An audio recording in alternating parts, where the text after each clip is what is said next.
Hola, hola amigos, amigas, ¿cómo están? Sean bienvenidos una vez más a otro capítulo de Voces del Más Allá.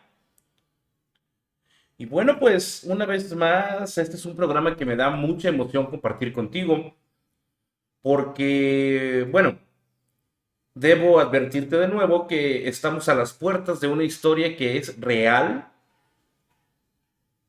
y que al mismo tiempo soy consciente que es muy, muy, muy difícil de creer. Pero que bueno, tiene como testigos a miles de personas que directa o indirectamente se vieron sorprendidos por lo que esta mujer podía hacer. En esta historia te voy a contar de causas fantásticas, de estados de realidad que muy poca gente es incluso capaz de entender o explicar. Y te digo la verdad, estaba yo investigando acerca del doctor Jacobo Greenberg. Estaba buscando información, perdón, acerca de este neurofisiólogo y psicólogo mexicano, fundador del Laboratorio de Psicofisiología en la Universidad de Anáhuac y del Instituto Nacional para el Estudio de la Conciencia, laboratorios e institutos financiados por la UNAM y por el CONACYT. Autor de más de 46 libros y que misteriosamente desapareció sin dejar rastro alguno el 8 de diciembre de 1994. No dejó nada arreglado, no dejó papeles en regla, no le comentó nunca nada a nadie. Pero bueno, esa es una historia para otro capítulo.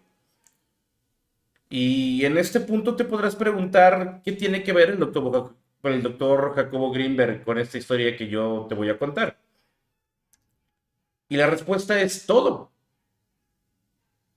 Jacobo Greenberg, en su papel científico, cuentan sus allegados, su familia, que un día se enteró de esta mujer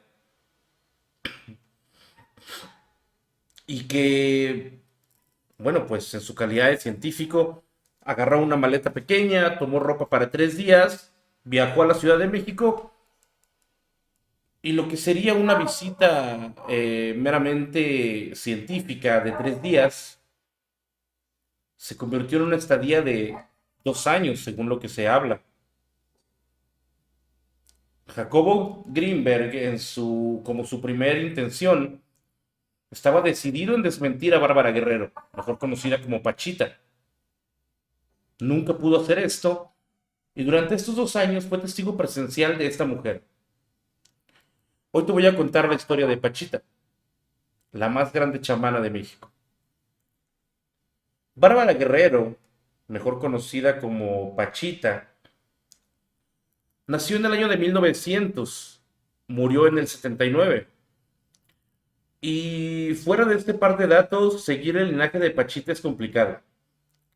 Hay referencias en libros en donde existe una relación entre los trabajos que hacía Pachita con los que se realizaban en su momento algunos príncipes aztecas, entre los que se encuentra, por supuesto, Cuauhtémoc, el último emperador. Este es un dato que, bueno, más adelante nos hará un poco más de sentido en la historia. Pachita decía que su linaje pasaba de generación en generación, mediante el parentesco directo, afirmando que tras su muerte sería alguno de sus hijos varones quien seguiría con la tradición de curar, vaya, con su trabajo.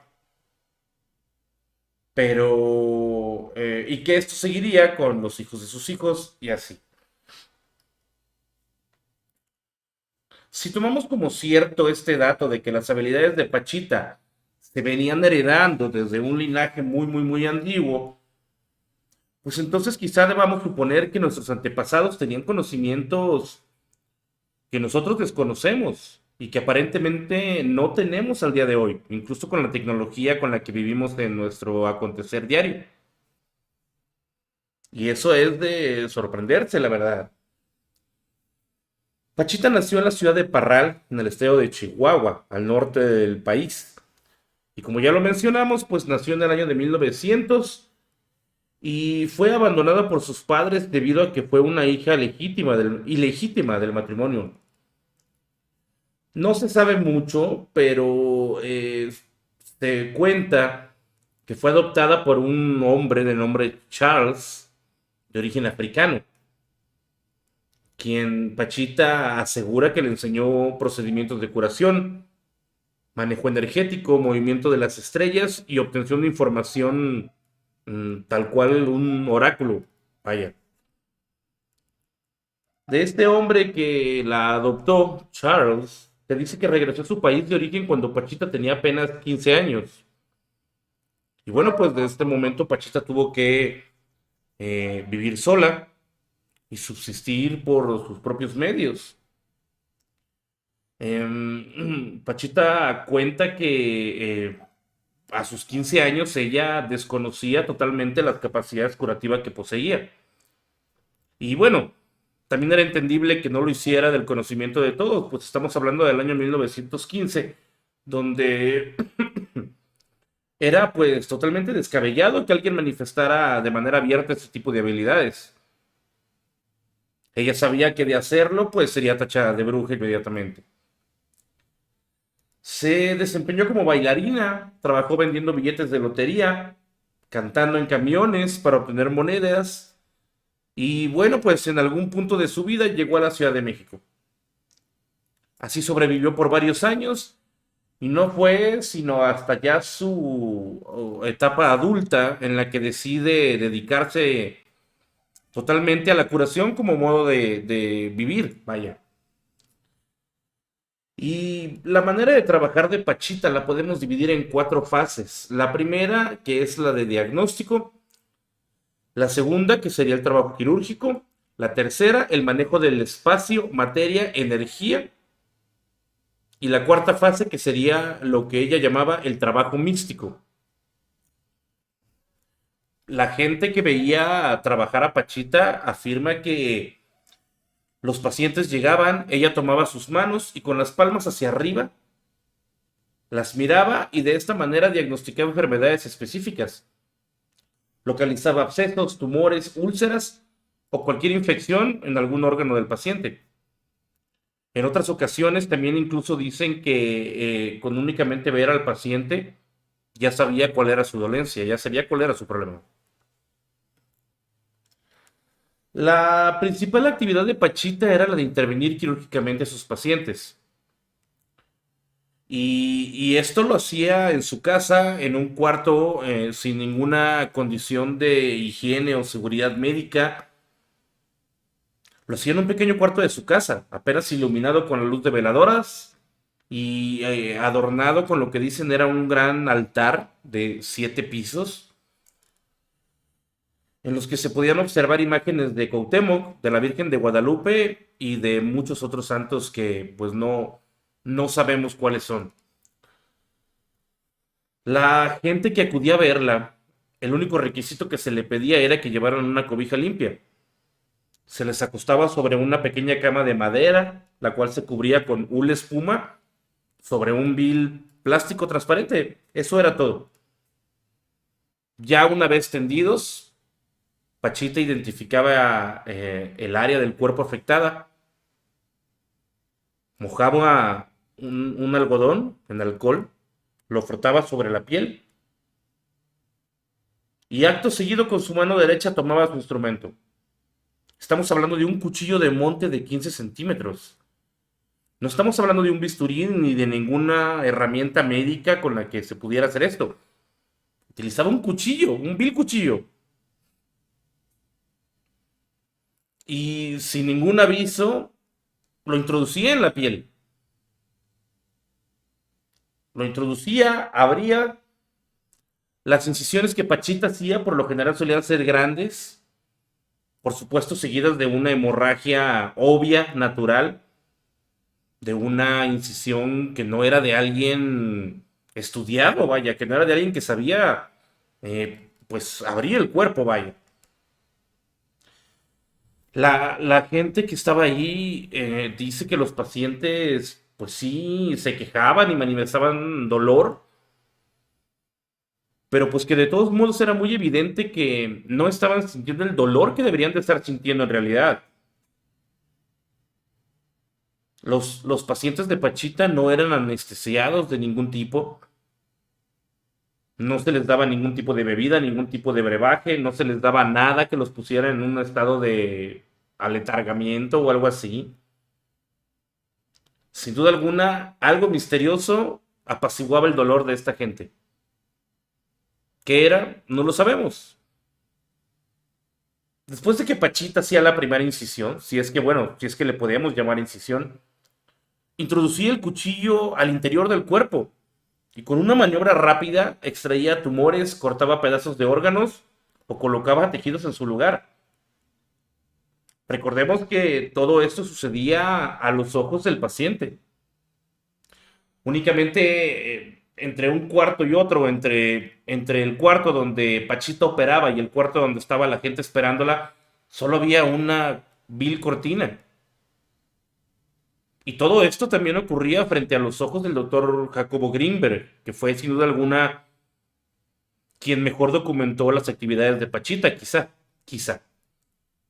Pachita le permitía a Jacobo estar y presenciar todas y cada una de sus intervenciones. En este punto entramos en la parte más fantasiosa, si le queremos llamar así, de la historia, pero de la que también existen muchos testimonios de que fue verdad. No, no, yo no podría aventurarme a decir que fue verdad, pero tampoco me atrevería a negarlo. Pachita realizaba trasplantes de órganos cuando el enfermo lo requería. Con su cuchillo abría la piel y bueno, en una ocasión se habla de una persona que necesitaba un trasplante de pulmón. Cortaba las costillas con una sierra de plomero, extraía el pulmón afectado, ponía el pulmón nuevo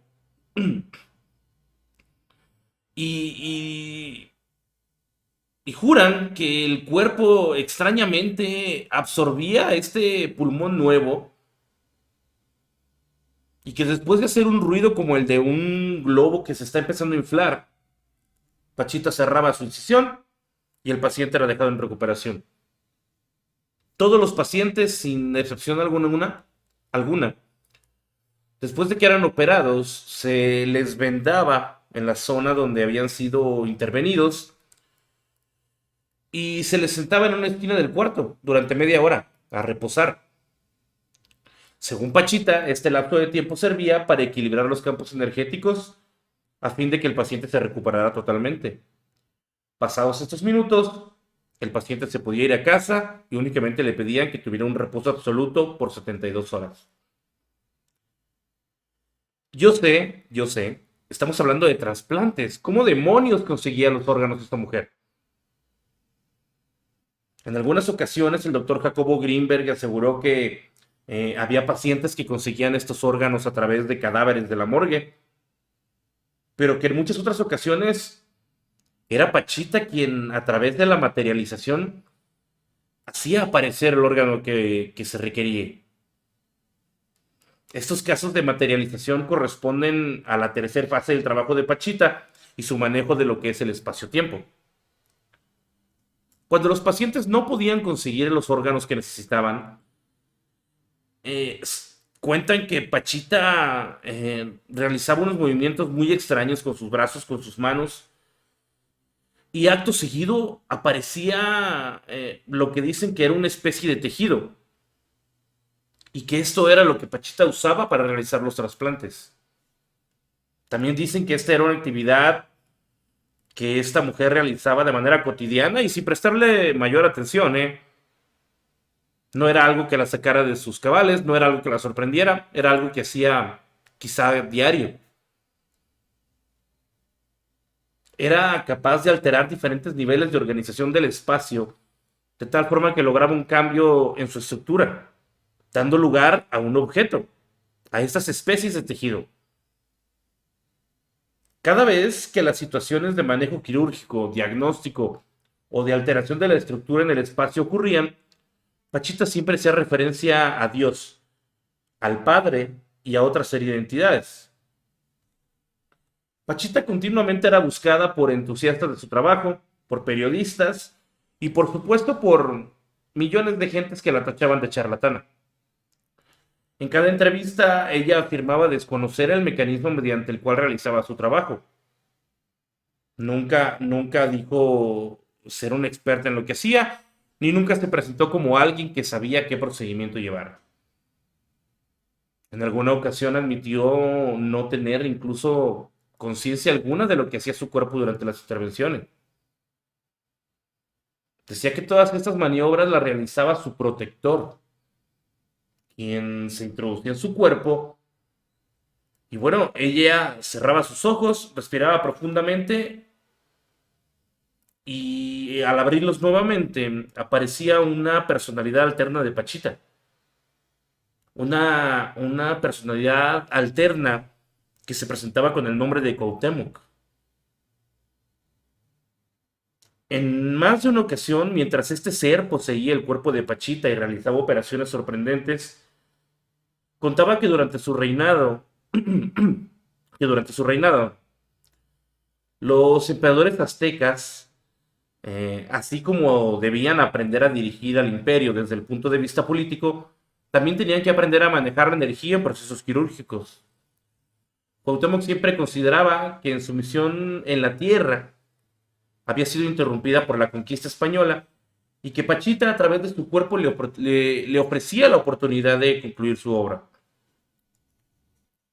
Pachita decía que existen realidades alternas en las que convivía con otros seres de mayor poder, llamados los protectores, donde Cuauhtémoc, el último emperador azteca, era uno de ellos, que era quien poseía su cuerpo y operaba a los pacientes, y que existía todavía otro nivel más alto, donde existía un ser a que el mismo Cuauhtémoc se refería como el Padre Supremo o como Dios. Durante toda su vida, Pachita predicó que existe un nivel dentro de uno mismo a partir del cual todo es posible y que debe aceptarse como algo natural. Siempre, siempre, siempre a sus detractores decía que hasta que no aceptaran como natural lo que ella hacía, no podrían comprenderlo.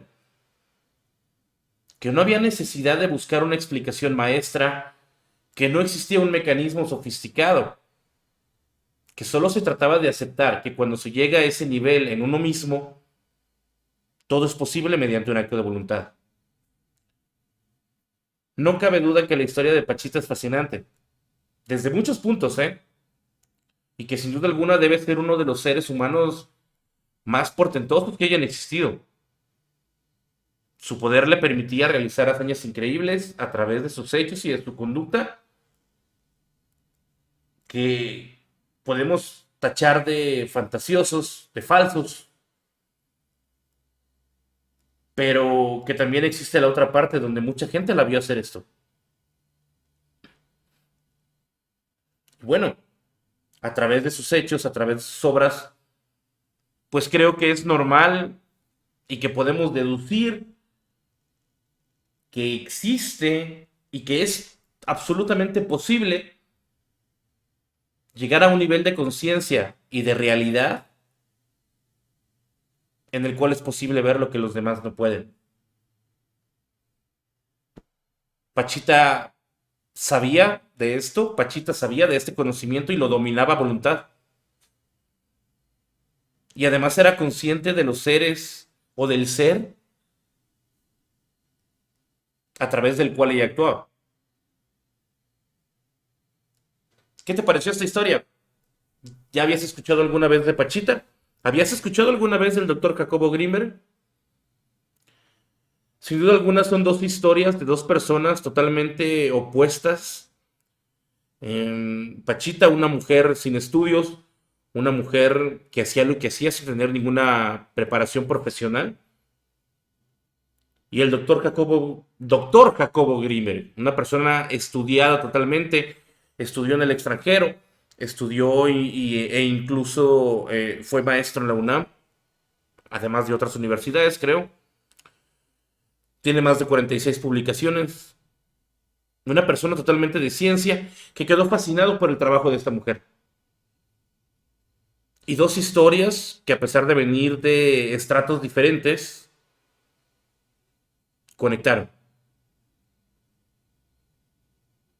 Conectaron. Pachita murió en 1979 y como te lo conté al principio, el doctor Jacobo Greenberg desapareció en situaciones muy sospechosas en las que no se sabe nada. Y esa es una historia que te voy a contar después. Te agradezco mucho que hayas estado aquí conmigo. Cuídate muchísimo. Les mando un abrazo. Esto fue Voces del Más Allá y nos vemos en un próximo video. Bye.